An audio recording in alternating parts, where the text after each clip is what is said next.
नमस्कार. आज सालाबादाप्रमाणे दरवर्षी तालुका स्तरावर आपण खरीप हंगामाची बैठक घेत असतो. त्याचप्रमाणे त्याच्यानंतर जिल्हा स्तरावरती बैठक घेतली जाते.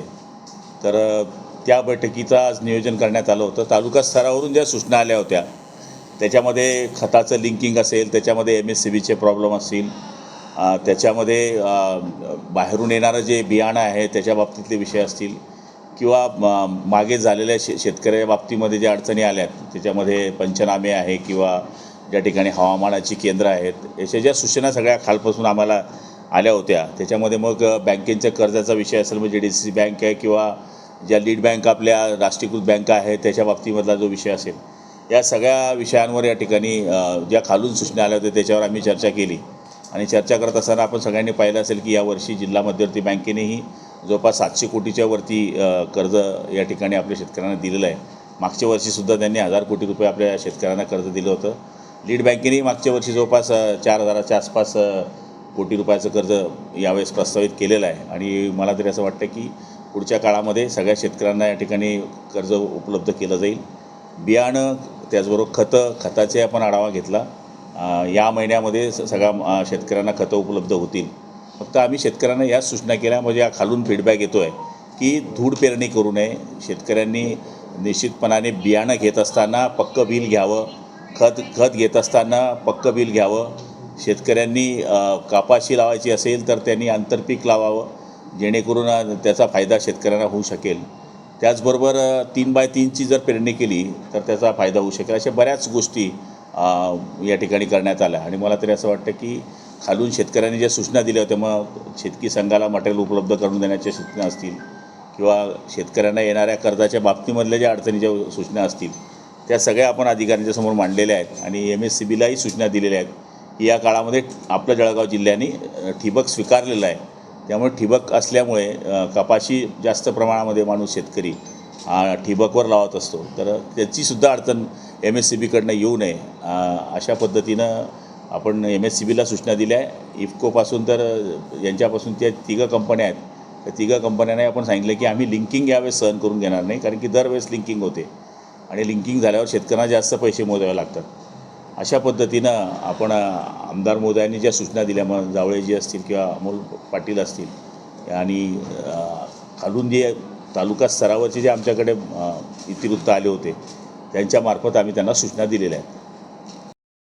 एक रॅक जरी नाही आला तर त्या सीझनमध्ये ते प्रॉब्लेम झाला. असं कसं काय? ते लिंकिंग करतात तर त्याच्यात राज्यस्तरातून आता जी राज्य स्तरावची मीटिंग आहे ना आमची 21ला, तुमच्या लक्षात आलं का? आता जसं तालुका स्तरावरचं प्रोसिडिंग आमच्याकडे आलं, तालुक्यांच्या आमदारांनी घेतलं, त्याच्यावरच आम्ही 90% चर्चा केली. तसं आमचं हे आता राज्य स्तरावर येईल. आमची चर्चा ज्यावेळेस होईल 21ला, तर त्याच्यात आमची हीच चर्चा होईल की लिंकिंगचं कसं असतं. काही आणि तिथे जिल्हास्तरीय अधिकारी नसणार, मुख्यमंत्री असल्यानंतर तिथे कोण राहणार तुम्हाला माहीत आहे. याच्यात कसं लिंकिंगचं काही दुकानदार घेतात, काही दुकानदार घेत नाही. हो ना. मग आता ही जी मागणी आहे ना, ही मागणी मी ॲज अ मंत्री म्हणून, पालकमंत्री म्हणून तिथे करणारच आहे की आम्हाला जिल्ह्यामध्ये बैठक घेतली. आमदारांचं, शेतकऱ्यांचं असं म्हणणं आहे की लिंकिंग होते, आणि आम्ही स्वतः पाहिलं की हो लिंकिंग होते आणि ते लिंकिंग करतात. तर लिंकिंग करतात तुम्ही ठोस या कंपन्यांना सांगा. त्यांची कंपन्यांची पण काही अडचण असेल ते सांगतील ना त्यांना. जो विषय झाला ना तो त्यांचा विषय, त्यांचा विषय ते सांगतील. आपण आपला विषय मांडणं आपली काम आहे ना. तो कृषीचा विषय झालेला आहे. 7.5 लाख हेक्टरमध्ये आपलं एकंदर संपूर्ण पेरणी वगैरे आहे. या अनुषंगाने केळी पिकाबद्दल थोडंसं मला विचारायचं आहे. जळगाव जिल्ह्याचं क्षेत्र जास्त आहे, पण निर्यात मात्र सोलापूरची जास्त आहे. असं का?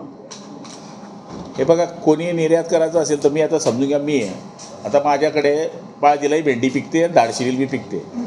तिथला व्यापारी कोणती भेंडी मोठी आहे, हिरवी आहे, कवळी आहे हे पाहतो आणि त्यांचा तो ठरवतो की मी ही घेऊन जाईल. मूळ निर्यात जरी करायची असेल तर प्रत बघणार ना मालाची. एखाद्या वेळेस सोलापूर जितक्या प्रतीची आपली केळी असू शकणार नाही, एखाद्या वेळेस त्यांच्या म्हणण्याप्रमाणे काही भागात आपली निर्यात होत नाही असं नाही आहे. आता रावेरमध्ये यांच्याकडे का हो, तुमच्याकडे कुठे होते आधी एवढं तर मला आयडिया नाही आजच्या तुमच्या. डेटमध्ये 16 जिल्हे 16 देशामध्ये आपले निर्यात होते. पण केळीच्या संदर्भात स्पेसिफिक आन्सर हे आहे की आज निर्यात सांगा कमी तुम्ही होण्याचं कारण बोला हे ना आहे तुमचा विषय की तो. आज रेट चांगला मिळतो डोमेस्टिक मार्केटमध्ये, इंटरनॅशनल मार्केटमध्ये रेट तेवढा चांगला मिळतो. आणि आता 350 कोटी रुपयाचा क्लस्टर मंजूर झाला त्याच्यामध्ये निर्यातीचं धोरण पण आहे. आपला एक्सपोर्ट फॅसिलिटीज त्याच्यामध्ये क्रिएट करणार. उत्पादन कमी आहे सोलापूरला, आपली पण G9 केळी तर उत्पादन कमी असताना त्यांची निर्यात जास्त आहे उत्पादन- आणि आपल्याकडे उत्पादन क्षमता जास्त असून आपली निर्यात कमी, कारण त्याच्या पायाभूत सुविधा ज्या आहेत निर्यातीसाठी लागणाऱ्या त्याच्याकरता आता- सोलापूरला तिथे जास्त आहे. त्याच्या आता आपले 350 कोटी क्लस्टर करता 350 कोटी हे मंजूर झाले आता आपले, पण आता आपल्याला तो फायदा होईल ऑलरेडी आत्ताच झाले मंजूर. हो, याच्यामध्ये या महिनाभरात केळीचं प्रचंड नुकसान झालं, म्हणजे एकट्या रावेर तालुक्यात 50 कोटींपेक्षा नुकसान झालं. जास्त आणि हे फक्त 3 दिवसांचं आहे. या त्यांनी 12 एप्रिल जळगाव तालुक्यामध्ये 2000 हेक्टर जमिनी जळगाव हो याच्या नुकसान भरपाईचं काय काय शेतकऱ्यांना ऑलरेडी कसं आहे म्हणजे दोन विषय आहे. तो तापमानमध्ये पण आला प्रस्ताव पाठवतो. बरोबर आहे. तापमानचे पैसे त्याला असेही मिळणार होते बिचाराला, ते पीक जरी उभं राहिलं असतं, आणि आता तो याच्यात पण आला. पण कोल्ड स्टोरेज आणि जर्नी या दोन गोष्टी त्याच्याकरताच आहे ना हे पैसे 350 कोटी जे आले ना, ते त्याच्या मूलभूत सुविधा ज्या पाहिजे ज्या सोलापूरला आहे ते होण्याकरताच हे 350 कोटी आले ना. तुम्ही स्वतः नाराजी व्यक्त केली. 2-3 अधिकारी या ठिकाणी उपस्थित नव्हते, त्यांना शोकास नोटीस काढायला लावले आहे, कारण की शेतकऱ्याच्या खरीप हवामानाच्या बैठकीशिवाय कुठलीच मिटिंग महत्त्वाची नसते. पण एखाद्याचं मेडिकल कारण होतं ते समजू शकतो, पण बाकीचे जे अधिकारी आहेत त्यांना आपण काने टाका नोटीस पाठवणार आहोत.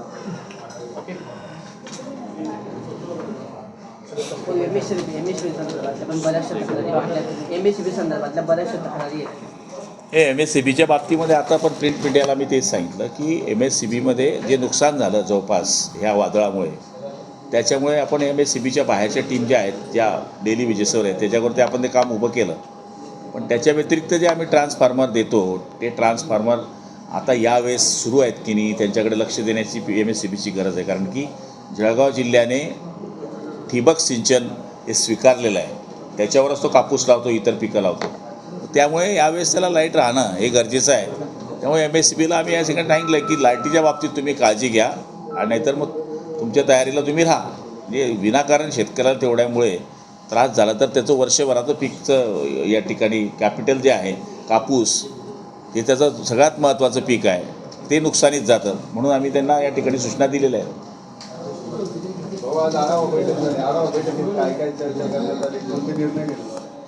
नाही, आढावा बैठकीमध्ये लिंकिंग होऊ नये, मागच्या वेळेस जी लिंकिंग झाली ती, त्याचबरोबर शेतकऱ्यांना कर्ज उपलब्ध व्हावं या बाबतीमध्ये सूचना देण्यात आल्या. शेतकऱ्यांनी बियाणं घेताना बाहेरचं बियाणं जे येतं आहे ते कृपया घेऊ नये.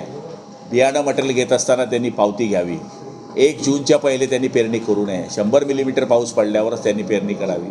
अशा बऱ्याच सूचना शेतकऱ्याच्या हिताच्या ज्या आहेत त्या करण्याचा आम्ही या ठिकाणी प्रयत्न केलेला आहे. शेतकरी हा या ठिकाणी कायम फसला जातो, तो फसू नये याच्याकरता कृषी सहाय्यक, कृषी अधिकारी यांनी सगळ्यांनी शेतकऱ्यांना जागृत केलं पाहिजे की लिंकिंगचं खत घेऊ नका, याबरोबर बियाणंमध्ये फसू नका. मागच्या काळामध्ये आपण जसं फसलो तसं करू नका. धूळ पेरणी करू नका, आंतरपीक घ्या, 3x3 कपाशी लावा. या सगळ्या सूचना आमच्या परीने जेवढ्या करता येतील त्या खालपर्यंत करण्याचा प्रयत्न केला आहे. आणि शेतकऱ्याला जर अडचण आली तर त्याला एक नंबर पण आम्ही ग्रामपंचायत स्तरावर लावण्याचा या ठिकाणी तो नंबर लोकांकडे दिलेला आहे. शेतकरी हा जागा व्हावा हीच आमची अपेक्षा आहे. आजच्या राजकारणातल्या चर्चेत गौप्यस्फोट बाहेर पडते. संजय राऊतांनी पुस्तक लिहिलं आहे, त्यात त्यांनी म्हटलं होतं की नरेंद्र मोदीच्या दंगलीच्या केसमध्ये आरोपी होते, त्यावेळेस बाळासाहेबांनी त्यांना बाहेर काढण्यासाठी मदत केली. तर अमित शहा पण आरोपी होते, त्यांना पवार साहेबांनी मदत केली. असं दोघांनी त्या लोकांना त्या काळात मदत केली होती. मात्र उलट भाजपने या लोकांचे उपकार करायचे म्हणजे अपकाराची भाषा करत दोघांचे पक्ष फुटले. हे बघा, आता ते काही त्यावेळेचे काही मध्यस्थी नव्हते की त्यांनी सगळ्या गोष्टी पाहिल्या आहेत. पण शेवटी एवढ्या मोठ्या लोकांवर बोलणं मला तरी वाटतं त्यांच्यासारख्या माणसाने ते उचित नाही आहे. बाळासाहेबांचा आदराचं स्थान हे मोदी साहेबांच्या मनात कायम आहे, कायम राहणार आहेत. आजही काही बाळासाहेबांची शिवसेना संपली असं कोणी मानत असेल तर निश्चित नाही, कारण की आम्ही त्यांचे शिवसैनिक अजून जिवंत आहोत. त्यामुळे त्यांच्या आरोपाला किती महत्त्व द्यावं हे मानणारा मी कार्यकर्ता नाही. पवार साहेबांच्या बाबतीमधलं मला विषय माहीत नाही. पक्ष फोडल्यापेक्षा ती लोकमानसाच्या हातात गेली शिवसेना याचं दुःख आहे असं ते म्हणताय. आता ते महालोफर आहेत, आम्हाला काय लोफर म्हणताय? ज्या बाळासाहेब ठाकरेंनी मदत केली अमित शहा आणि मोदींना, तेच त्या कुटुंबाशी निर्गुणपणे वागले असं म्हणताय राऊत. हे बघा, बाळासाहेबांचं आणि मोदी साहेबांचं एक अतूट नातं आहे. ज्यावेळेस बाळासाहेबांना विचारलं गेलं होतं त्यावेळेस बाळासाहेबांनी जे वाक्य वापरलं आहे ते कदाचित खरं असेल किंवा खोटं असेल, तर त्यावेळेस बाळासाहेबांनी सांगितलं होतं की मोदी गया गुजरात गया. त्यामुळे बाळासाहेबांचं आणि शिवसेना प्रमुखांचं एक वेगळं नातं आहे. त्या नात्याच्या बाबतीमध्ये हे त्यावेळेस पत्रकार होते, हे संपादक होते, यांना शिवसेनेमध्ये भाजपमध्ये काय चाललं होते माहीत नाही. हे आता आड्याचं बसणं डंगचं मोडणं, आता भाऊच राहिला आहे तिथे शिवसेनेत, त्यामुळे तो बोलते. तयारी झाली. जवळपास आपल्याकडे 7.69 हेक्टर पेरणीची आपली तयारी आहे. 7 लाख 50. कापूस 5.5. 5,50,000. त्याच्यामध्ये आपला एक प्रयत्न आहे की आयदर हाय डेन्सिटी करावा या आंतरपीक करावं. हे 2 सूचना आहेत. आणि ते 3x4 लावता ना, तर 3x3 लावा. वाढतं कोणतं आहे आता सध्या? कापूस जर घटणार असेल, मका, मका सोयाबीन. सोयाबीन. कडधान्याचे इंटरपीक. कमी आहे, पण आता मका आणि सोयाबीन वाढतोय. सोयाबीन वाढतोय, मका वाढतो. यावेळी आपण नेपियर ग्रास लावण्यासाठी गैरान जमिनीवर ना आपलं नेपियर ग्रास आणि हे लावण्यासाठी जिल्हा परिषदला हे आपण त्या शासनाकडे मागणी करू, कारण की शेवटी जर बाकीच्या जिल्ह्यामध्ये तसं असेल, आपल्या जिल्ह्यामध्ये व्हावं याच्याकरता शेतकऱ्यांचा फायदा होत असेल तर मागणी करायला अडचण नाही, आपण मागणी करणार. हो तेच.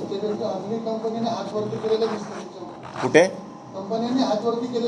नाही, आता आपण पावड्याचं उदाहरण पाहिलं की त्यांनी 70% पैसे मंजूर केल्याचं कबूल केलं आहे.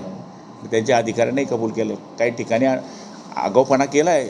म्हणजे तुम्ही जे बोलताय तुमच्या मताशी मी सहमत आहे, पण शेवटी वेळ विनंती आहे माझी, पण आपल्याला प्रिंट मीडियाच्या माध्यमात विनंती आहे की शेतकऱ्याला जागं करा. तो काय करतो, काही गरज नसताना सरदार खत घेतलं, फक्त 300 रुपयाच्या याच्याकरता, कमी किमतीकरता. म्हणजे मूळ आपला शेतकरी पण बी आणि पक्की बी पावती घेत नाही. म्हणजे साधं खत बी घेतो, पक्की पावती घेत नाही. का घेत नाही? बियाणं घेतो, पक्की पावती घेत नाही. का घेत नाही? एस टीमध्ये बसायला कंडक्टर तिकीट घेतो, आपण तिकीट घेत नाही का? माझं मत हे आहे की ते पण आम्हाला तुम्ही मदत करा सगळेजण, कारण की शेतकरी सर्वसाधारण तो फसतो. पण फसण्यामध्ये त्याचाही थोडासा काही वेळेस अडचणीचा विषय होऊन जातो. तो पण कधी कधी पक्का बिल घेत नाही, कधी कधी तो सांगतो कोणी बच्चा घे, तर कशाला बच्चा घे, तू कशाला घेतो बच्चा त्याच्यापासून? मूळ विषय असा ना.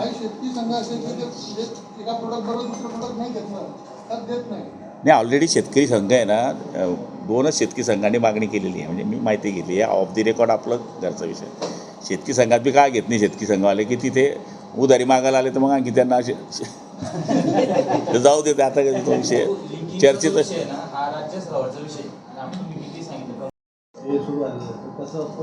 हे बऱ्याच ठिकाणी मी स्वतः लक्ष घालून केलं. म्हणजे काही ठिकाणी तर आमदार महोदय स्वतः गेले, आमदारांनी सूचना केल्या, आमदारांनी अधिकाऱ्यांबरोबर बैठक घेतल्या. आता आपल्याकडे जे 500 लोक आहेत जे डेली विजेससारखे काम करतात, आपण त्यांची टीमा पण पाठवल्या. काही ठिकाणी आम्ही नाकारत नाही की आपल्या शेतकऱ्यांना अडचण झाली नाही, 100% अडचण झाली. पण वादळही असं होतं की ट्रान्सफॉर्मरवर डायरेक्ट झाड, म्हणजे 100 वर्षाचे झाडंसुद्धा काही ठिकाणी कोलमडले असं होतं. आणि योगायोगाने रस्त्याच्या कडेला आपण जर पाहिलं तर रस्त्याच्या कडेला तार आणि झाडाचा नाता आहेच. तो एक वेळेस पडला म्हणजे तो तारवरच पडणार, आणि तो पडला म्हणजे मग तो सगळं नुकसान करणार. पण तरी आपण MSCBच्या पाठी लागून शेतकऱ्यांची मदत घेऊन 90% तरी आता MSCBचे कामं पूर्ण करण्याचा प्रयत्न केला. अजूनही 10-15% कामं आमची शिल्लक आहे, मी नाकारत नाही. पण नुकसान हे चौफेर होतं, चौफेर टोटल. म्हणजे आता जर तुम्ही कानडद्यापासून मी भोकरपर्यंत गेलो तर 600च्या आसपास पोल पडले होते. अशी विषय.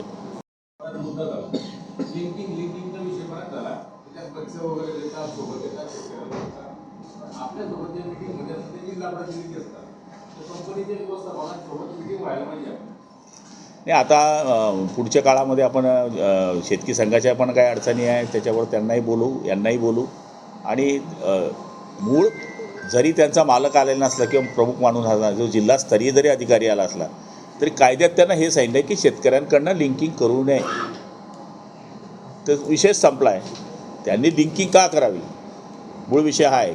मग कंपनीने थोडी त्यांना सांगितलं की लिंकिंग करा, पण हे आपला स्तरावर किंवा आतून वरतून कंपनीचाही त्यांना सपोर्ट असेल, पण शेतकऱ्यांकरता लिंकिंग करू नये हा सरळ त्यांना आदेश आहे. त्यामुळे आपण त्यांना या जिल्हा स्तरावर त्यांना हे सांगितलं. त्यांनी त्यांच्या कंपनीच्या माणसांशी बोलावं. वाटलंच आपण तुमच्या सूचनेनुसार त्यांच्यावरही बैठक घेऊ. अडचणी आपल्याला बैठक घ्यायला.